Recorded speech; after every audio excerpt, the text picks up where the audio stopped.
জিলা সমিতিৰ চতুৰ্থ দ্বিবাৰ্ষিক অধিৱেশন ইতিমধ্যে প্ৰায় সমাপ্তৰ দিশে আমি আগবাঢ়িছোঁ আৰু আজি দিনজোৰা কাৰ্যসূচীৰে আমি যিহেতু আমি চতুৰ্থ দ্বিবাৰ্ষিক অধিৱেশন আমি আয়োজন কৰিছিলোঁ পুৱাৰ ভাগত আমি পতাকা উত্তোলনেৰে আমাৰ কাৰ্যসূচী আমি আৰম্ভ কৰিছিলোঁ আৰু বিশেষকৈ মুকলি সভাত আমাৰ বিভিন্ন জাতীয় আৰু জনগোষ্ঠীয় দল সংগঠনৰ নেতৃবৃন্দ ইয়াত উপস্থিত হৈছিল আৰু আজি যিহেতু আমাৰ প্ৰতিনিধি সভাও আছিলে আৰু প্ৰতিনিধি সভাত বিশেষকৈ পুনৰ এবাৰ মোক সভাপতিৰ দায়িত্ব প্ৰতিনিধি অৰ্পণ কৰিছে আৰু সাধাৰণ সম্পাদকৰ দায়িত্বত ৰামজি নেৱাৰক যিহেতু আজিৰ প্ৰতিনিধি সভাই অৰ্পণ কৰিছে। আজি খুব সুন্দৰ অনুষ্ঠান বৰ্তমান সাংস্কৃতিক অনুষ্ঠান চলি আছে যিহেতু আজি দিনৰ ভাগত জনগোষ্ঠী সাংস্কৃতিক দলীয় নৃত্য আছিলে তাতো হুদুৰ দুলীয়াজনৰ পৰা আহি তেওঁলোকে প্ৰথম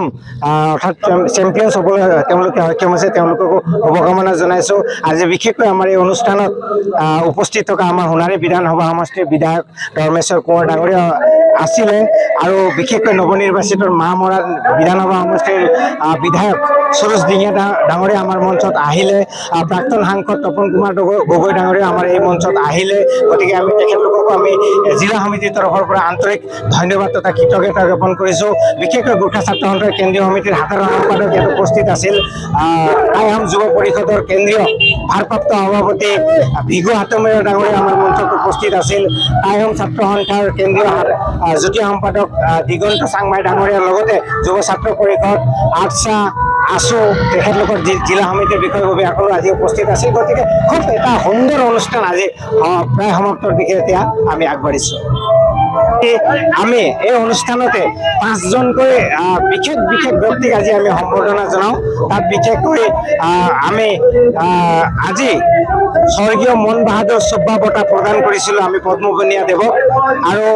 বিশিষ্ট সমাজ হিতৈষী ব্যক্তি হিচাপে আমি মাহমৰা প্ৰেছ ক্লাবৰ সভাপতি সঞ্জয় নেৱাৰ ডাঙৰীয়াক আমি আজি বিশেষ বঁটা প্ৰদান কৰোঁ। বিশেষকৈ আদৰ্শ কৃষক হিচাপে আমি আইদবাৰীৰ পৰা আমি মোহন চেত্ৰী ডাঙৰীয়াক আমি আজি বিশেষ বঁটা প্ৰদান কৰোঁ আৰু বিশেষকৈ আমাৰ এই গড়খেবাম স্থিত আমাৰ মমতাময়ী আই নামেৰে আমি নিৰু তামাং আইক আজি আমি বিশেষ সম্বৰ্ধনা জনাওঁ আৰু লগতে এগৰাকী গৌপালক তেখেতে গৌপালক কৰি পেলাই নিজৰ পুত্ৰক আজি অষ্ট্ৰেলিয়াৰ নিচিনা এখন দেশত তেখেতে আজি পঢ়ুৱাবলৈ সক্ষম হৈছে আৰু তেনেকুৱা এজন গৌপালক যিয়ে নেকি কেৱল গৌপালক কৰিয়েই তেখেতৰ পৰিয়াল চলাই আছে আৰু সমাজখনক আগুৱাই নিয়াৰ ক্ষেত্ৰত তেখেতে বিশেষ ভূমিকা গ্ৰহণ কৰিছে।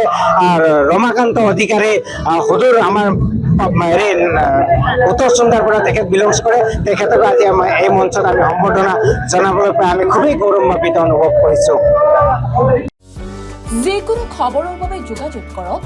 আমাৰ এই নম্বৰত 9181 307 221।